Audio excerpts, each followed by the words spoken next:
السلام علیکم دوستو، ڈرامہ سیریل عشق مرشد کی نیکسٹ ایپیسوڈ میں آپ دیکھیں گے کہ شہمیر فراز سے کہتا ہے بس اب بہت ہو گیا، اب میں سلیمان صاحب سے جا کر ڈائریکٹ شبرا کا رشتہ مانگوں گا۔ یہ سن کر فراز کہتا ہے پاگل ہو گئے ہو کیا تم شہمیر؟ تمہیں کیا لگتا ہے تمہارے رشتہ مانگنے پر سلیمان صاحب خوشی خوشی تمہارا اور شبرا کا رشتہ کر دیں گے؟ بھول ہے تمہاری، وہ کبھی بھی ایسا نہیں کریں گے۔ ویسے تم ان کے پاس رشتہ لینے کے لیے بن کر کے آ جاؤ گے، فضل بخش یا پھر شہمیر؟ جس کے جواب میں شہمیر کہتا ہے میں فضل بخش بن کر جاؤں گا، کیونکہ سلیمان صاحب شہمیر سکندر کو تو کبھی بھی شبرا کا رشتہ نہیں دیں گے، کیونکہ شہمیر سکندر کے باپ داؤد علی خان نے سلیمان صاحب کے ساتھ بہت برا کیا تھا۔ یہ سن کر فراز کہتا ہے چلو مان لیا،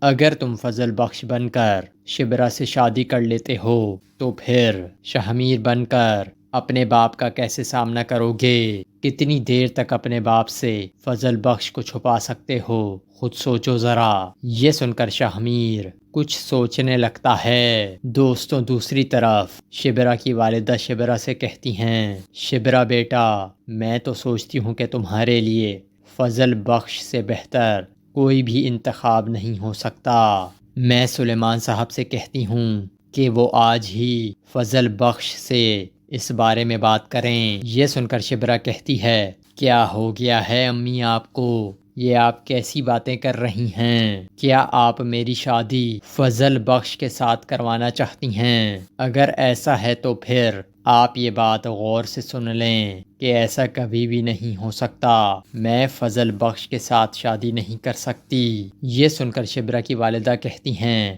شبرا تم فضل بخش کو اتنا چھوٹا اور حقیر کیوں سمجھتی ہو؟ وہ اس گھر کا فرد ہے اور یہ مت بھولو کہ میں نے اسے اپنا بیٹا بنایا ہے۔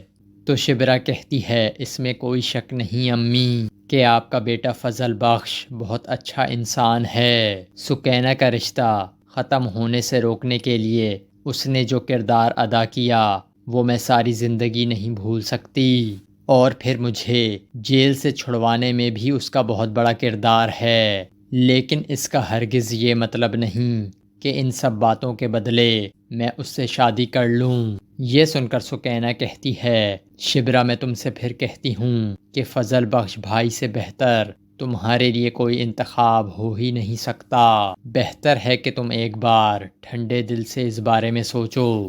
یہ سن کر شبرا کچھ سوچنے لگ جاتی ہے اور یہاں اس قسط کا اختتام ہو جاتا ہے۔